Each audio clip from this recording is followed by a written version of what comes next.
Oh, wait a minute, I need a beer.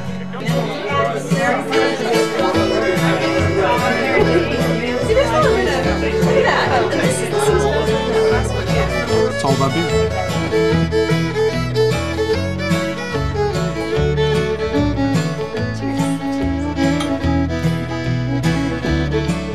Like many others, I've always enjoyed a nice cold beer. That is so good. It's different. And although I wouldn't have admitted it to some of my serious beer drinking friends, I was never exactly sure about what made a good beer, well, a good beer. The spruce every spring is awesome. I always wondered where and how my beer came to be. I knew a little about the microbrew and cask ale communities, but my curiosity was more organic. I wanted to know about the people who actually brew the beer they drink. A friend introduced me to someone who could help me find the answers about the source of my beer. His name is Les White, and he is the president of the Free State Homebrew Club Guild. The Guild is comprised of 14 smaller homebrew clubs in Maryland, and as president, Les acts as the liaison between the Guild and the local homebrew community. There are 10 clubs, averaging in size from 20 members to 75, 100 members. Shortly after meeting Les, he invited me to participate in what someone in the homebrew community might refer to as a really big brew. Knowing little about beer, I assumed that a keg was a lot of beer. I was wrong. 9 kegs, or about 1,080 pints, is what Tom Davidson considers a lot of beer. Gee, where do you start about me? I'm a miserable old man with lots of trouble. I have been brewing for 18 years. I'm an architectural draftsman. I'm into motorcycles and travel and partying and just having a good time with lots of people. So alcohol fits very well into that scene. So. Tom Davidson is one of the best brewers I know. Knows a lot of little tricks and techniques. I would never think about brewing like the 140 gallons of beer that we brewed. I would never have thought about brewing that much beer without involving him. He invited his brewing buddies over, transformed his driveway into a mini microbrew, and over the course of 13 hours successfully brewed a batch of Back River Brown Ale. That's over 4 barrels of beer, and there's brew pubs that don't even brew that quantity of beer. We have our wort, which is the extracted barley malt. We put our hops in and we boil them for different amounts of time. We boil for about an hour for bitterness, about a half hour for flavor, a few minutes for aroma.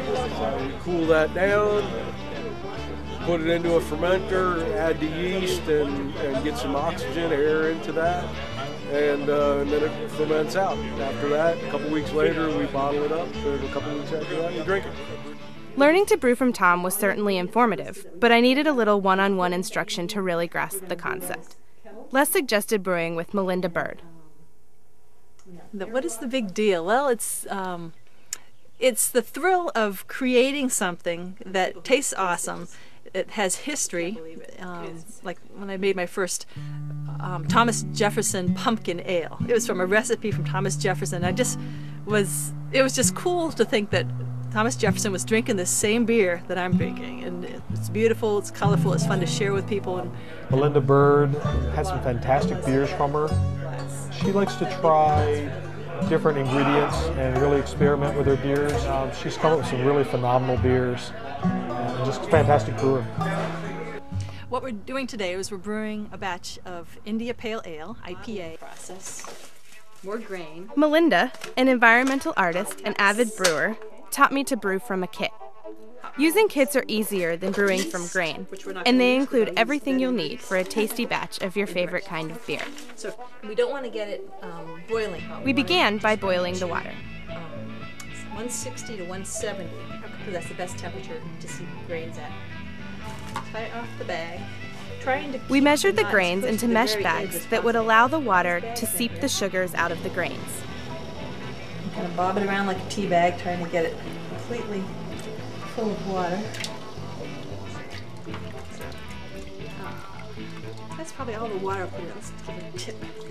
Once the grains were steeped, we added the prepared malt from the kit. This combination of malt and water creates what's known as the wort. It's not going to push back to the bottom. And give it a nice whirl. The wort needed to boil for 60 minutes, so while we waited, we enjoyed some of Melinda's previous homebrew batches. We also sanitized the fermenter. Get the bucket ready, the fermenter. Okay. It's a iodine. Sanitizing is essential to ensure the beer is pure of any naturally occurring yeasts or bacteria, which can alter the taste of the I'm gonna beer. not fill it with water, but put maybe a couple gallons with a sanitizer in it and seal it and give it some shakes. So this, now we're adding finishing hops? Finishing hops will give it the aroma that makes it an IPA. I mean, strong hop aroma at the end. This is 1 ounce. And I'll probably dry hop it with another ounce in a week or so. At the end of the boil, we place the pot with the wort in the sink to create a counterflow ice bath to cool the liquid.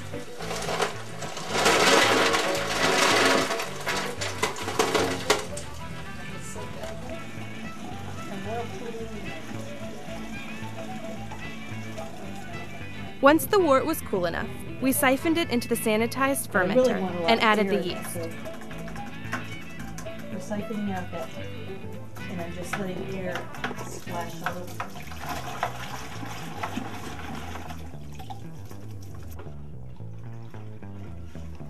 Because this may make it a better beer, and the other one would be perfectly fine. But since I'm going to all the trouble to make a beer, here we go.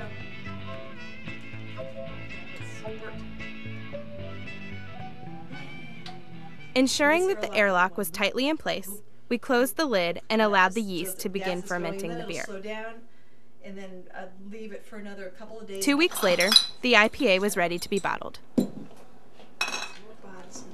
wonder if I did enough. Do you refrigerate these right away? No, you have to let them stay at room temperature during that 10-day period. Because, that's all right, because the yeast won't act if it's cold, it'll just be dormant. What a satisfying hobby. Yeah. Learning to brew was great, but the best part is tasting the fruit of your labor. Yeah, on December 2nd, we have our Guild holiday party. It's an annual charity event. 130 people sampling homebrew, eating homemade food, and enjoying good time at Clipper City. At the Guild holiday party, we enjoyed the Back River Brown Ale that we brewed at Tom's. Damn fine job on both those beers. Not too bad.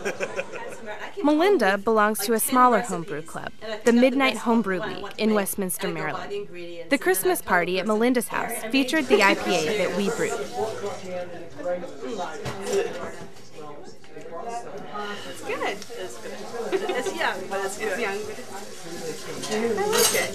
Hey, does anybody want to try Michelle's first beer? Wait a minute. And what is it? All right, is this going to show to your students now? All right, let's see. Here we go.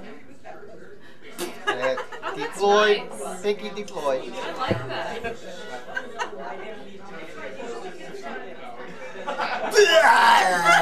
that. No, it's delicious.